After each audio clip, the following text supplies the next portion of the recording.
It's a pleasure to be here with Joel Thompson, the producer of Boxface, and we're going to take a few minutes just to talk about the meaning of this production, but also recognizing it's a personal journey. And so, Joel, thanks for being with us. And my name is Dr. Bill Morrison, and I'm going to be carrying out this interview. I'm a psychologist and also working on the areas of positive mental health. And this video production really sets a wonderful base for understanding what it is to experience, to live, a disability or a significant challenge. And I'm wondering if you can at least begin by telling us a little bit about what inspired you, that got you started on this whole on this film and this process, because it's been several years. Yeah. Well, one of the things that I've always heard from other filmmakers, because I've been making films for a while, is to write what you know, and to do projects that have meaning to you and that have some sort of personal attachment. So, I'd always heard that and had kind of written scripts that meant something to me, but with Boxface, one of the themes being, mental illness, it's something that I've experienced through pretty much as far as I can remember. So when it came to something that's personal, writing what I know, I really know it quite well. So that's kind of how I decided to write that script. So that's kind of how the idea began, is just writing what I know and something that was important to me that I wanted to communicate to people. Because I think that's another side of it that's really important, is that it is kind of a subject that people don't really talk about a whole lot. And even for myself, it's been a difficult thing to talk about, but I thought, I'm a filmmaker, this is my medium, so let's get it out there, see what happens, right? So that was kind of... Yeah, your work here has been very much, it's touched your heart, and you can see, within the film, a very genuine and real portrayal of what it's like to live, and I guess the box imagery, and I'd just like you to talk a little bit about why the choice of a box. What was it that brought that forward? Because that's from the very beginning of the film, the young lad with the box and living through his life. When you're dealing with something like a mental illness, it's really something that nobody ever sees. It's something that, if you've never dealt with it, you can't really fully understand it. So how can I convey something debilitating that no one ever sees? So that was another side of it, which was, it's hard to come up with something that best describes that. But I thought, well, if you walked around with a box on your head, it separates you from others. It makes you feel different, makes you feel a little strange, kind of keeps you from being who you fully feel like you should be. And to me, those are all things that can describe mental illness as well.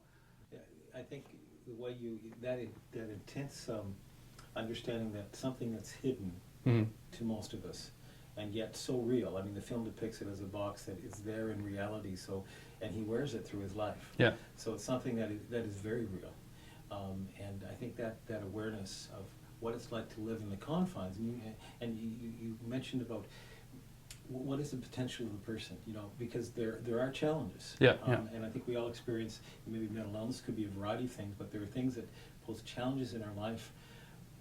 But yet it's interesting, at a time of crisis, I'm thinking towards the end of the film, there's a lifting off of the box. Yeah. There's a shift there, and I know when we talked earlier about the film, you weren't sure about the ending for a long time. Yeah. And that ending then came, and I'm just wondering what contributed, because you suddenly have this sense of relief that comes when the box being lifted, and can you tell me a little bit about that, and how that ending came? Because immediately you know what you've lived, but there's a hope that comes too. Yeah. Well, yeah, like you said, initially the ending was completely different. When I had written the script, again, like I was writing what I know, I had gone through a really tough time, and so at that time when I wrote it, I was dealing with a lot of negative feelings and thoughts. So the ending was actually kind of, didn't really leave you with hope. It was kind of depressing, to be honest. And through kind of happenstance, I didn't end up completing the film when I was supposed to. And thank goodness I didn't, because I was able to step away from the film and really think about it. And I thought, well, if I'm telling my story, I don't want it to have a hopeless ending. And even if I'm telling any story to anyone, you know, that's not the message I want to get across, because I think there is always hope, which is another message in the film. If you watch it, there's kind of a moment where you see that. And I think that's important to get across, that no matter how, you know, debilitating things are, there is always hope. There's always a way to escape that box, I think. And that was something that, as I thought about the film, I thought, no, this is how it needs to end. That last part of the film, where the box is being taken off, and you alluded to taking off the box is letting go of certain things. Letting go of what? What does that mean? Yeah, I think for me, and I think for anyone dealing with anything that's kind of holding them back, it's important to have acceptance. I guess letting go of the control, trying to sometimes fight something that would be better off realizing it's maybe just part of you, part of who you are. I've actually read different places where some people have gotten over certain things by learning to love that side of themselves, and actually seeing it as a strength and not as a weakness, which is, it's hard to understand how that's possible, but I think it is. For me, that's been a huge part of it. It's just because it's, you know, it's your perspective as well. So if your perspective on yourself is negative, that, oh, I have this issue, and, you know, that's going to affect everything in a negative way. But if you can look at yourself and say, I'm happy with who I am, and I'm not perfect, but I still have strengths, and to focus on those, I think is huge, and I think that can help release someone from their box. I mean, what a wonderful synthesis. That to live beyond the box, to live beyond what we identify as our challenges, and sometimes we identify as our liabilities, things that say this is going to get in the way, but to say, okay, there is an acceptance here of certain things that I've experienced in my life that aren't easy. But on the other hand, it's not fully who I am. I have strengths, I have preferences, I have potential, and if I'm only focusing on some of the things that I consider to be challenges, I'm really not realizing what could be my full potential. So the acceptance, as well as the recognition of the strengths and what I have to offer, you know, not only myself, but that I have to offer in relationships to others. Yeah, for sure. And I think, and that's really, like, I was trying to convey that. And actually, in the end of the film, it's not only the box, it also becomes, and throughout the film, there's a theme of kind of a battle going on. Through each scene, you kind of get a sense of, you know, you start to hear a battle happening. And then, you know, the last scene of the film, it becomes a physical battle.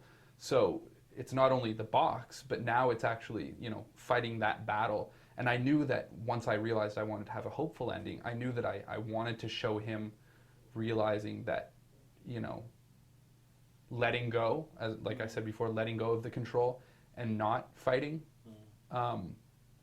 was more powerful than actually jumping in there and being in a battle. And I think because with mental illness, sometimes you're kind of fighting an invisible enemy. If I'm right, it's almost, there's a lot of fears that when you're not sure what tomorrow holds or what today may even hold, and what does it mean for me to have a disability or challenge, and all the fears that go with that, at some point there's almost a saying, look, I have to let this go. If I'm going to be able to work this through or accept that, I've got to be able to let go. Yeah, I think that's a huge thing. Like, again, like acceptance. It's just, I can't emphasize how important it is to just accept the things that you cannot change. There's, you know, the serenity prayer. I don't know if you've heard that, but do you know the parts of that? Do you want to? What part jumps out at you? Well, the whole. I mean, accept the things you cannot change. The courage to change the things I can, and the wisdom to know the difference. I think that's huge. Really. Well, so there's no doubt a personal experiencing a disability, whether that be a learning disability, whether that be a social emotional related concern. There's an inward shift and change that needs to take place. There's a growth that needs to, in terms of acceptance, as well as seeing myself as someone who has potential and strengths. And there are some things I can change, but there's also things I can accept, but also new ground I've never taken before, because there's a growth here. I can still grow and develop and learn.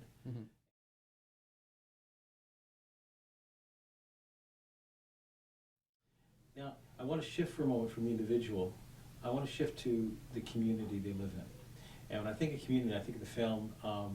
We have the workplace community, we have the school community, we have a scene with a therapist, you know, with counselors, and we also have family. And I'd like to in the next couple minutes just move through those relationships. And I know the environment's really important, and for fostering, we often talk about mental health, but fostering positive mental health, which means setting up, being in relationships that actually help people not only achieve acceptance of how they're doing, but they receive support, they receive encouragement, affirmation, so that you know, there's a real freedom that comes. So it's not just the person saying, I'm going to let go so I have a greater freedom in who I am, but also individuals around them support that kind of process, and they play an important part. So I want to start with just a general question.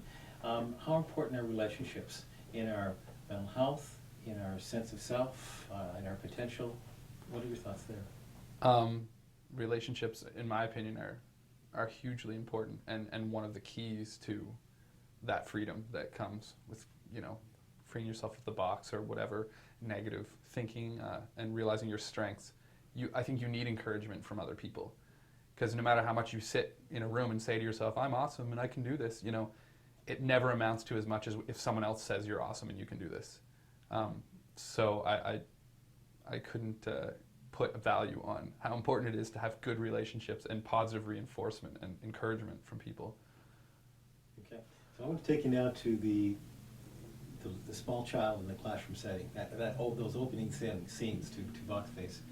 And I'm wondering if I had a magic wand and I could shift that experience, and maybe not shift the disability, but shift the environment on what would make a difference. And I'm thinking now for children, for parents, when we think of the school and teachers and educators, administrators, what things would make a difference in the school context?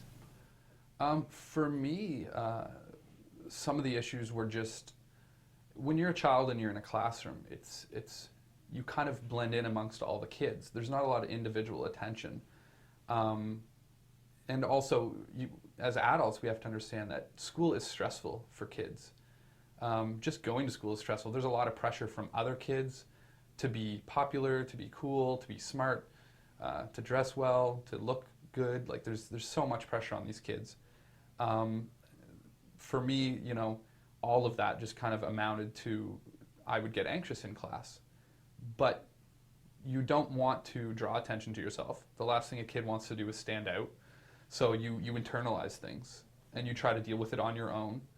I think as a teacher, if you recognized, and for me, I've been in schools, it's fairly easy for me to recognize signs in kids of something that isn't working for them.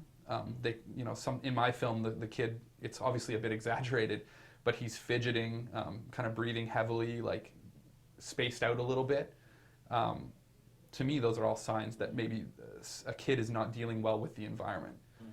So simple things can make a huge difference. For a teacher to do something like, say, if you need to take a few minutes, if you're in class and you're getting overwhelmed, you can go get a drink from the fountain, or you know, something like that. If a teacher had said that to me, it would have put a huge, it's hard to explain and seems like such a simple thing, but generally they are simple things that can help a lot.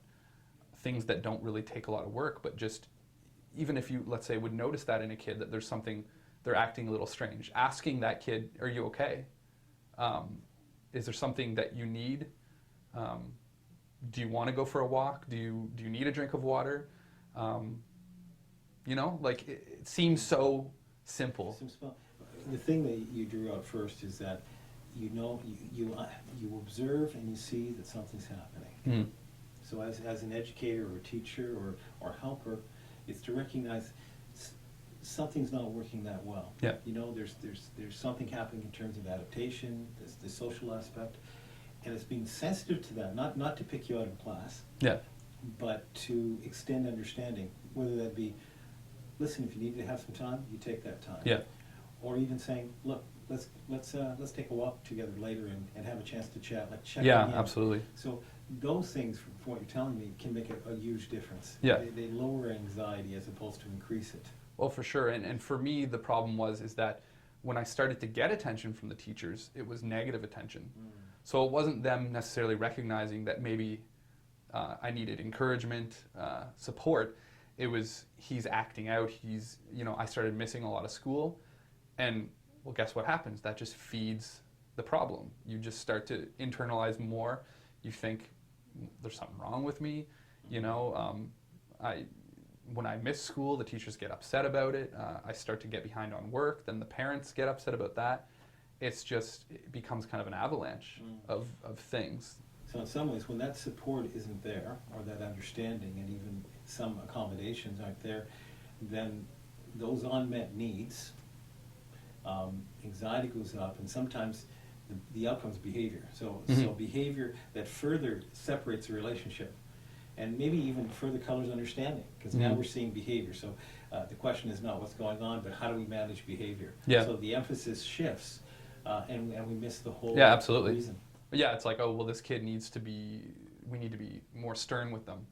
Or, he needs to be given, I don't know, like put in the corner of the room to do his work or something. And like you said, then you're just focusing on how that kid needs to get his work done, or how we need to keep him quiet in the classroom, which happened a lot with me because, I don't think as a kid I recognized why it helped me, but being distracted was always, I would talk a lot. I would occupy my mind with things. And of course, that's not what the teacher wants. And so if someone, I think, had recognized the root of the issue and not, instead of just focusing on the issue, it could have been dealt with.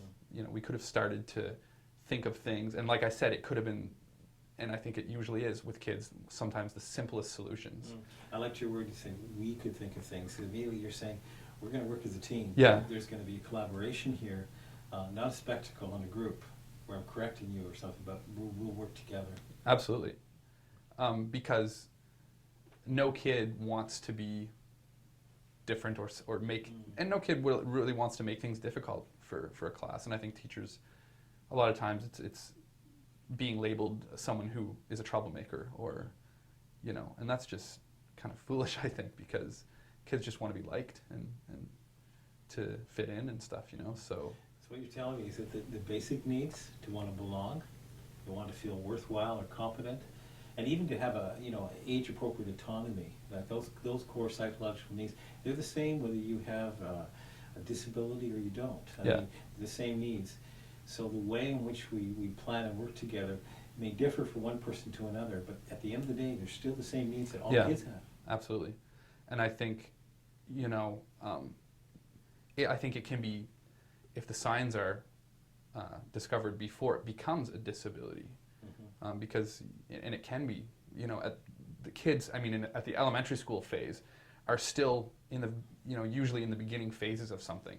So it hasn't come to a point of really maybe disabling them completely, but it could get to that point if it's not recognized and kind of dealt with early on. So yeah, so if it's not an early enough response and also a response which conveys understanding and uses relationship to facilitate success and joint strategies together, then if that doesn't happen, then it gets worse. It escalates, essentially. Yeah, the best example I could use on a physical side, because like Boxface, sometimes you need to give people physical things, is if you break a bone and then, it's not discovered and then it is allowed to heal without any sort of help from any external forces, sometimes it can heal improperly. Even though it's still, our bodies want to heal. We're made that way. So they will eventually try to fix the problem, but unfortunately, if something heals improperly, it may never function normally again, or as easily. So I think it's just like a broken bone. If a kid, breaks their arm, it's important to recognize that, and then have it casted, and take the proper care of it so it heals properly. It's the exact same thing with mental illness or anything in that capacity, when it's something that's not seen, it still needs the proper healing process. It still needs the support. It still needs the correction from maybe adults, people who have the understanding of what is happening. I think we're gonna shift. We've given some time to the educational theme, but we're gonna shift now to workplaces. And we picked it up in the film in the library, and we have coworkers looking on, gossiping, talking. And I wouldn't say necessarily in a way that enhances relationships or are necessarily supportive, but I'd like you to begin talking a little bit about what happened in that part of the film, but also what are the kinds of things in the workplace in particular that would make a difference in terms of relationships? Yeah. Well, in the film, what's happening is that he's coming back to work after a period of not going to work, which in the film is they say 2 months that he's been missing from work. And initially, the dialogue between the two employees that are kind of trying to figure out what his issue is turns to, gossip. Like it's like, well, I heard he has a disability and that he has to see, a doctor, but emphasizing kind of that it's a doctor, like a psychological, which automatically kind of turns it to, ooh, well, let's, not go there with it kind of thing. And of course, for the main character, it's his attempt to come back and needing the support, needing, the encouragement of his fellow employees, but just not being understood whatsoever. And talk to me a little bit about their responses and initially, how would you describe those? Judgmental and ill-informed. Okay. Just from a perspective of someone who hasn't dealt with a person who maybe it can be very debilitating. So some people may miss work, and then the first response of someone who's never dealt with it is, well, why did they miss work? Well, they look fine. They didn't get in a car accident. They're not, recovering from an illness. So what's going on? And then automatically the general population, people who don't understand, will then say, well, there's no real reason. And then it always just can go into obviously negative direction of, well, this person's just lazy. They just don't want to work. They're can't handle it, So that's kind of what's happening in the film. Although at the end of the scene, after they kind of talk about Boxface for a while, there's a moment where the employee then goes, the judgment turns to one of the other employees. I think for me in that scene, it was just to show that as much as he's missed work and stuff, it's that we all still have our things. Well, it's interesting. I mean, you've given some keywords like not informed, evaluative, and although you didn't use the word, I would say even destructive. Yeah. And not only was Boxface related, but suddenly after Boxface, it goes to another employee. Yeah. So maybe I'm jumping too far on this, but I think sometimes when there's not enough information, when there's not understanding, when there is evaluation only, and there is also it becomes destructive in relationships. That sometimes that colors the work environment. So it just doesn't have to that one person, but it becomes part of the work environment. No longer is the work environment a place that's kind of supportive or that can act in a very positive way. It actually does the opposite. And the word toxic comes to mind, and that's a really that's a hard one. I know that's used, and that may not fully convey, but it becomes a place that really will make it doubly hard for someone who's transitioning back in. Right. Yeah. I mean, and it is about healing. A person needs to, when dealing with, again, something physical, mental, emotional, like there needs to be healing. And toxic, I think, is a good word because, the idea of illness, something that will not aid healing would be something, toxic. Okay. So anything that's going to make the healing process not only more difficult, but also could even reverse some of the healing that could be happening is, I think, what happens a lot of the time. And, I have friends who, a friend who's been on disability, and what ends up happening is when you try to transition back to the workforce, there's already that kind of, we don't want to hire someone who's suffered from a mental illness. even beyond physical illnesses, because people see that as, well, they're crazy, or, just all the negative terms that can be just quickly thrown at people who have suffered from depression or something like that. And it just, again, it hinders the healing process. In fact, it continues to tear that person apart, really.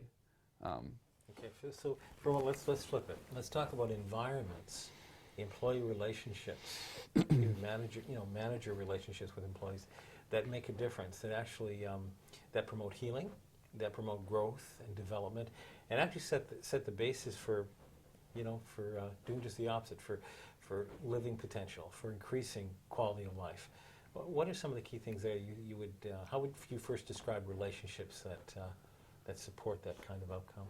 Well, I think it can start on the simplest level of just basic decency between people. So whether it be if someone came back to work, or if someone's missed a few days, saying like, we're glad to have you back, as opposed to, why weren't you here? So it's just putting a simple positive spin on something, and thinking first before you speak about, how could I affect this person in a healing way? So like, it's good to have you back. How are you doing? I hope you're feeling better. Like, you don't need to know what the person's issue was. Okay. It's just looking for those positive things, like. I'm not looking for information I can pass on. I'm responding to you because I'm interested in you, and I'm glad to see you. So it's immediately on a relationship. Yeah, I mean, I think if you start to take an approach that's maybe more technical, like, how do I talk to this person who has this issue? Are you okay? Like, you become robotic. You're not dealing with a human being that has feelings, and that's so important to remember. Just talk to them in a positive way. Say positive things. Tell them they're an asset to the company or whatever they're doing. I would think that any person would want to be part of another human being's healing process, and not a part of their getting sicker or getting worse. That being part of, now what I hear you saying is almost like, if a person's been away and they've come back, one of the questions they might ask is, do I still belong? Yeah. Am I still connected? And so you said it's a wonderful thing for the other person to be part of another person's healing process. So that relationship, saying, hey, you belong to this team. Yeah. And your skills and strengths, we're glad to have you back, because we're back working together, and don't we make a good team? So that relationship's pretty key. Oh yeah, I mean, I don't think that it could be overemphasized how important that would be to someone. And not, like you said, not necessarily getting information that needs to be passed on.